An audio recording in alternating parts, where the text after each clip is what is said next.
Welcome to the program. My name is Rick Renner, and I'm so glad you've joined me for the program today. Today, we're going to really dig into the New Testament to see what else we can discover about the healing ministry of Jesus.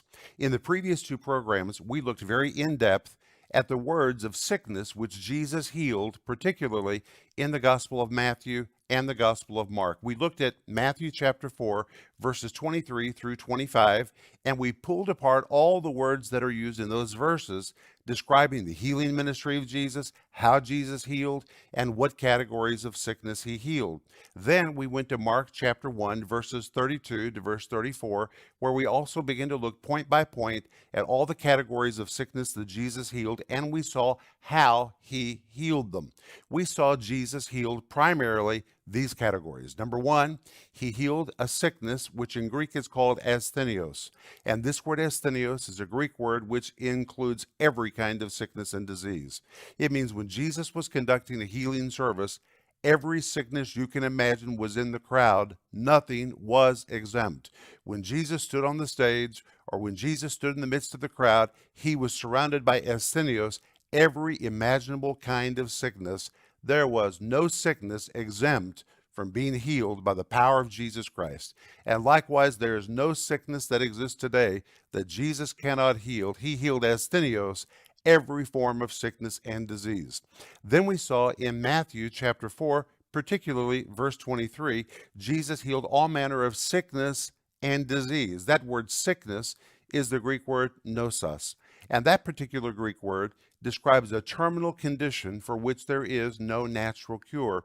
And as I told you before, it was believed by the ancients that if you had nosos, this particular kind of sickness, you had been afflicted by demon spirits and you had a sickness that could not be cured. It was demon inflicted or spirit inflicted, and they believed if you had it, it was terminal. However, when that kind of sickness met Jesus, Jesus healed it. There was nothing that was beyond the healing touch of Jesus Christ. Then he healed the word disease. The word disease, the Greek word malachion, which describes a debilitating or crippling disease. This is an affliction which attacks your muscles, your nerves, your skeletal structure. You can live with it, but you can't get around. You can't function, so you're crippled or you are debilitated. So now we find just in these three simple words, first, asthenios, Jesus healed every imaginable kind of sickness and disease, nothing exempt from the healing power of Jesus Christ then or now, because Jesus, according to Hebrews 13, verse 8, is the same yesterday, today, and forever. But he also healed, according to Matthew chapter 4, verse 24, sickness, the Greek word nosos, a terminal condition for which there's no natural cure. He also healed disease, the word disease, this word malachion, a debilitating or a crippling kind of disease. But then we find that he also healed something which was called lunatic. Lunatic, we also find in Matthew chapter 4, verse 25, describes those that had dabbled in the occult.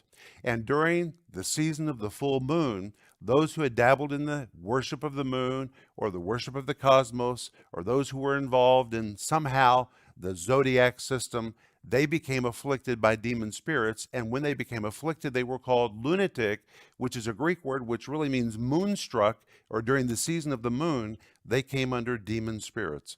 And so now we find that Jesus also has the power to set free anyone that is sick as a result of dabbling in the occult. Isn't that good news? It doesn't matter where you've been or what you've done. Jesus has power over your past, and Jesus can heal you. And again, Hebrews 13:8 says he's the same yesterday, today, and forever. If he did it then, he is still doing it now. But he also healed them that had the palsy. We also find that word in Matthew chapter 4, verse 25. And the word palsy describes those that are paralyzed or those that are lame. They're literally bedfast. They can't get around. Jesus even healed them.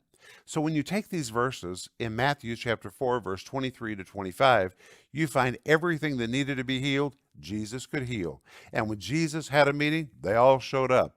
And in fact, when you read those verses, it says everybody came. The Bible says all that were sick. The word all, the Greek word pantos, all-encompassing. It means if there was any sick people in the neighborhood or the region or the vicinity, they all got up, left their homes, and as we saw in previous programs, some of them were so sick they had to be carried to the meetings The Greek word pharaoh in the King James Version, it's translated, they brought unto him, but the Greek word pharaoh means they carried to him. These people were so infirmed they couldn't even walk to get there.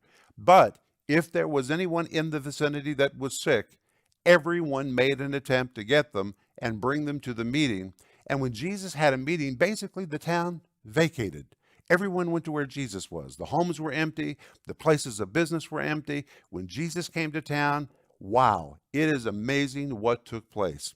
And really, if you study the early years of Jesus' ministry, and of course his ministry was just 3.5 years, but especially when Jesus first began, when Jesus began ministering, so many people were touched.